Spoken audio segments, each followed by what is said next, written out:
Hey everybody, my name is David with Wethington Photo. I appreciate you checking out the video, and today we're going to talk about an introduction to volume photography. I am going to be covering everything I can think of that is involved with volume photography over the next several videos. To get things started, we're just going to talk about the introduction. What is volume photography? Volume photography is exactly what it sounds like. It is a lot of kids getting their photos taken in a little bit of a time. Usually you'll see this with schools. For me, I do it with sports. So if you played sports in high school or in Little League, I would come in and take the photo of David playing baseball and then David's team. That is volume photography, and that is what I do. Volume photography is not the super fun photography where you break out the smoke machine, you break out the fire, and you break out kids dunking and doing action shots. Sometimes kids will want to do this, but volume photography is not that. We need to get as many kids in and out as quick as possible, because usually the amount of time you have is very limited. We don't have a lot of time. We don't have any time to go do anything other than one photo per kid. The media day sessions where the fire and the smoke, that is a lot of fun. I do enjoy it, but volume photography is not that. But with that said, I do always have fun with it. I always have a standard pose, and then some kids will ask for a second pose where they can do something fun or whatever they want. One young lady I had her, she was a 3-sport athlete, and every year she'd come in and she'd say, you know what photo I'm getting? And I did. I knew exactly what she wanted to do. She was a real fun lady to work with. So I do have fun with it. With volume photography, there's usually 30 to 100 kids in my experience. 30 to 100 kids. That'll be spread over 100 kids. Sometimes track or cross country will be at 100 kids. But for the most part, you're going to have 30 to 100 kids, and that'll be spread out over several teams. And for each kid, I like to schedule 30 seconds to 90 seconds per individual, and then 10 to 15 minutes for the team. So if we have 30 kids, I will need 30 minutes for the individual photos at minimum, 30 seconds, but I would prefer 1 minute. If I can get 1 minute, I'll be able to keep up with that schedule for a long time. And then 10 to 15 minutes to do the team. So if I got the 30 kids, I would like no less than 30 minutes. 45 minutes is more ideal for those 30 kids. That will give us time to make sure that we have a good photo and we have time and we don't fall behind schedule. When you're taking the photos, a lot of times you will have the kids that want to see their photos after it's been taken. When I first started, I was really reluctant to do this as a photographer. I want to edit the photo, I want to crop it, I want to adjust the exposure, fix the color. I want to make the final result before I show somebody look good. I want to make the final result look good before I show somebody. But at the end of the day, the kids don't really care about all of that, the cropping, the colors, the light. They just want to make sure they don't have a goofy smile, or they're half blinking, or their hair looks good. They just want to make sure that they look good. So I always show the photo to the kids when they want to see it. If I have that minute, 30 seconds to a minute, there's time even budgeted into the photo, into the time for the kids to see their photos. And let me tell you, after working with well over 2,000 kids now, the kids absolutely love being able to see their photos after they're taken. It'll make them feel better, it'll make me feel better. And then sometimes you'll have the kids, they want to redo it, they're reluctant to redo it. You can tell that they don't really like it. I always tell them, listen, we're here now, we can get you a photo that we're both happy with, so we don't have to worry about it for a year until we get to see each other again next year. So let's just get the good photo, we'll both be happy, mom and dad will be happy, and we will have a good time, you'll have a good photo. When you are getting into your first team photos, your first team session, you have to make it very, very, very clear and very specific that we're going to work quick, but everything takes time. If we have 30 kids, we cannot do 30 kids in 15 minutes. It just isn't not going to happen. And everybody says it's just photography. You line them up, take the photo, and you move on. It does not work that way. You need time. So when you are about ready to schedule your first team, your first league, make sure that they know that you need time. And as a photographer, haven't done it before, give yourself time. I promise you, you are not going to get 30 kids in 15 minutes and get good results. I don't think it's possible. If you've been able to do that, please let me know, because I would love to know how. I've got, you got a line of kids, and every kid you have to tell to come stand right here where the feet are, right? So even that takes 15 seconds to switch from one kid to the next. Everything takes time. So let the league know, let the team know that you need time as a photographer. Schedule the time. That way you're not rushed, you're not pressured. If you start to fall behind schedule, you will get very stressed and anxious, and everybody else will start to get angry as well. A lot of times when I'm working with the school for the first time, I will offer to do the schedule for them to make sure that I have the time needed to get the photos that are going to be good. And if you want to see a breakdown of a schedule that I've done or that I've used for working with, I'll leave that. Let me know in the comments below, and I can share it with you guys. Now let's talk about the importance of volume photography. Volume photography, on the surface, it looks like it's just the one kid, 1 year. It isn't really important, but I don't think that's true. I think volume photography is just as important as a wedding photography or senior photos. Even if we have a young kid that plays all the way from a little league to the Major League Baseball, like Derek Jeter, each year in Derek Jeter's life was important. Each team that he played on was important. Every moment from the very first time he played all the way till he retired, each year was as important as the next, right? We can look back on these for years to come. I still have my baseball photos. I'm sure you still have your sports photos. We can look at the photos of our grandparents. We can show our grandkids the photos that we've taken playing baseball. If we go to any school that I've been to in the area, Kalamazoo Central, there's pictures of Derek Jeter that the volume photographer has taken on display. It is important.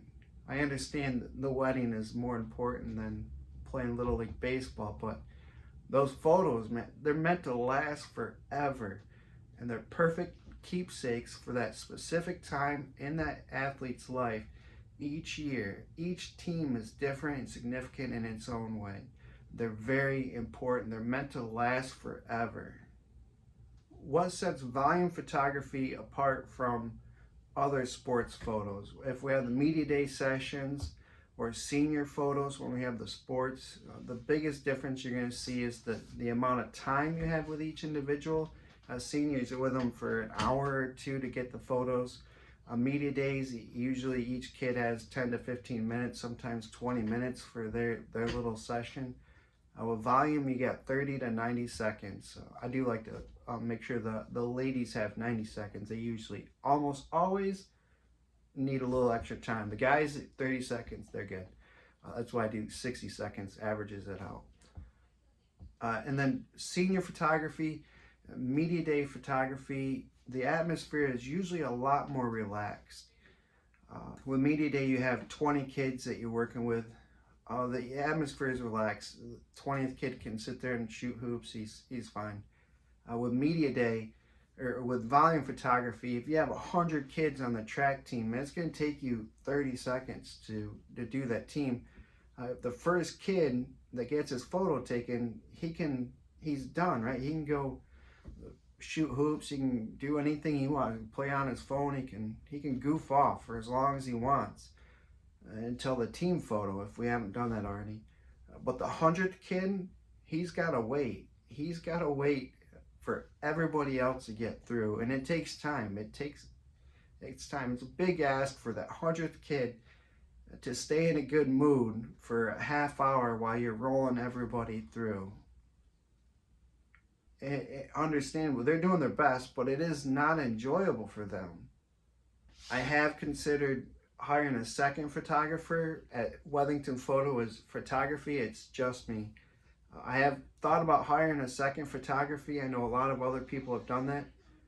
But then I personally have to vouch for every single photo that person takes. And I haven't found comfort with that yet. And I don't want to do it. I would rather stick with the customers I have and figure out how to increase my sales versus taking on more clients. I'm at capacity with clients, but if I had to take on more, I'd have to hire photographers, and I don't want to do it. I do find personal joy in taking every photo, and then every photo I took it's mine. I can guarantee that it's up to the standards that I established, that they hired me for. I don't have to worry about it.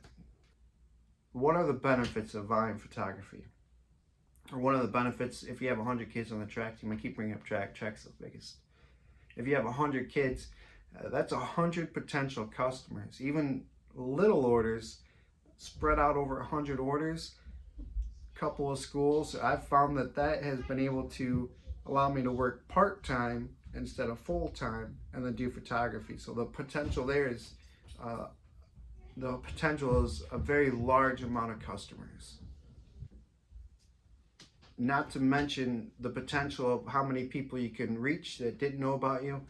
You can market them to do their senior photos. If you want to do family photos, I don't. I like to do seniors in sports. You have the opportunity to have that 100 people on the team. Everybody there has a family. They all need photos. They're all going to need graduation photos. So your client pool just increased dramatically with just taking a team photo. Another benefit. With a setup for volume photography, the setup for me is pretty simple. I like to do a gray backdrop. I have a gray backdrop and I have a light gray backdrop and a dark gray backdrop. I let the schools pick. I have white too. I'll leave what I have offered in below, but for the most part, I can set up my setup, put a piece of tape on the floor, and that is where every kid is going to get their photo taken. I'll have to move for the team photo, but for the most part, it's right there. I'm not bouncing back and forth. I don't have to worry about different poses and different angles and different creative things.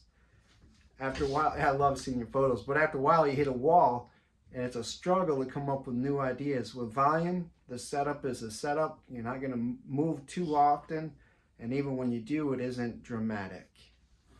The thing about volume photography is it is repetitive. If you do not want to do repetitive photos, do the same thing over and over and over again, step and repeat. If you find a great deal of joy in coming up with different poses and angles and all of that, and you hate the idea of taking the same photo over and over again, volume photography is not for you.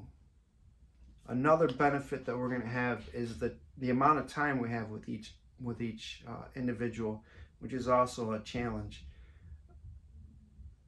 But the time we have with everybody is real quick, 30 to 90 seconds, right?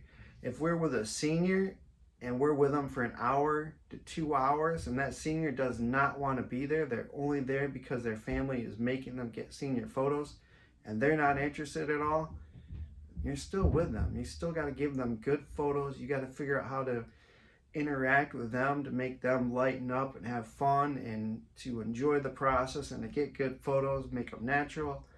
With volume, 30 seconds, 90 seconds. If they hate it, it's 2 photos, right? A photo and a backup photo, make sure it's in focus, and they're done. If you're with a kid that does not want to get their photo taken, you're with them for 2 hours. It's rare, but it is very real. I've been with a couple, very rare, very. I have hundreds of seniors, and only like two that have not want to be there and hated it. But it's real. You do have to consider it. Another challenge is the amount of time you have with each individual. Some of these kids are really fun. They're really fun to work with. They have a lot of fun. I've had wrestlers show up with Mexican wrestling masks, get their photos taken, team photos. They show up to have their goofy photo with big goofy glasses, guys showing up with chains, anything you can think of. And it is a lot of fun. But that's a challenge, right? Because you got 30 to 90 seconds. So we got to get a good photo. By good photo, I mean a traditional standard photo that we can show the world forever, and then we can do a fun photo. But we gotta move on as quick as possible. So that is a challenge when you meet those individuals. And as a photographer, I love them. They're a lot of fun, but it can be difficult, so watch out for that. Another challenge, my biggest challenge, is the team photos. If you have 30 kids, 100 kids is very, very difficult. How do you light 30 kids? How do you light 40 kids in a gym, a dimly lit high school gym? It isn't the pro stadium where they got the TV lights. It's where I'm at, they're dark gyms. I'm at ISO 6400. I don't care what people say about the new cameras. ISO 6400 to me is repulsive. How do you light that? How do you light that to make it look good? You can be down to ISO 400 and get the first kid lit the same or close to the same as the back row. How do you line up 36 kids to make sure you can see everybody? If you just throw in rows of 12, you're going to block everybody. There's going to be 12, 12, 12. You're not going to see it. You got to stagger 12, 11, 12. I don't know what the count is right now. I do have a cheat sheet. I made a cheat sheet. I sat down in Google Sheets and I made a cheat sheet. So if I have, I don't know what the first kid, I got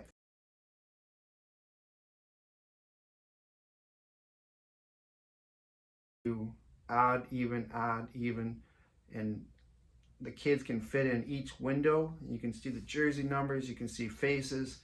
Make sure the smaller kids in the back they should be up front, but don't put the smaller kids on the sides. You want them in the middle because they'll get blocked out. Even if you say if you can't see the camera can't see you, they can get blinded or hit away. But so I got that cheat sheet. I'll leave that in the link below. It'll tell you if you have up to 40 some kids, where to put each kid so you can see. It will tell you how to divvy up that group into rows to organize them as quickly as possible. That cheat sheet has saved me so much time on team photos, and the schools really like it too, because I can just walk up, hey, what's your head count? They'll tell me 45. We're gonna do this, doom, doom, doom, and then it's just 12, 11, 12, whatever it is. I don't know what it is. I look at it. I never memorize it. But that'll be down below. So the final part of the introduction to volume photography, if you are one of the people that have been invited into a school, into a little league, into a team to take the team photos, I applaud you. You are ready to have fun. I find it very fun. I hope you do too. It's a big deal. You are going to enjoy it so much. And please remember, when you are looking at your first large team and you have to get them organized and they're looking at you, the photographer, to set them up, know in that moment, which is very nervous, very overwhelming, that you were picked, you were asked to take their team photos. They believe in you. I believe in you. You can do it. Thank you for watching this video. In the next video, I will be talking about the equipment that we need as volume photographers. Thanks again for watching. I'm David at Wellington Photo. Please let me know in the comments below. Do you like volume photography? And if you do, what's your favorite thing about it? And what don't you like about it? See you guys.